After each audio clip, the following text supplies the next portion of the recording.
नमस्कार, आपण पाहत आहात सतर्क इंडिया न्यूज. प्रत्येक पाऊल लक्षात येतं. सिंचनासाठी कोयना धरणातून प्रति सेकंद 3100 क्युसेस विसर्ग. पाटण दिनांक 4.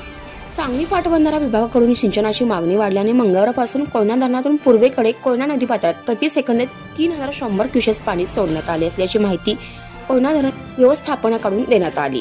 यापूर्वी कोयना धरण पायथा वीजगृहातील 20 मेगावॅट क्षमतेच्या 2 जनरेटरद्वारे 40 मेगावॅट वीज निर्मिती करून प्रति सेकंद 2100 क्युसेस पाणी पूर्वेकडे सिंचनासाठी सोडण्यात येत होते.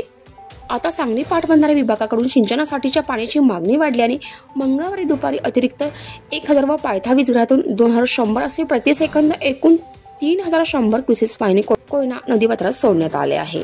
सध्या धरणात 74.81 टीएमसी उपलब्ध तर 69.69 टीएमसी उपयुक्त पाणीसाठा आहे.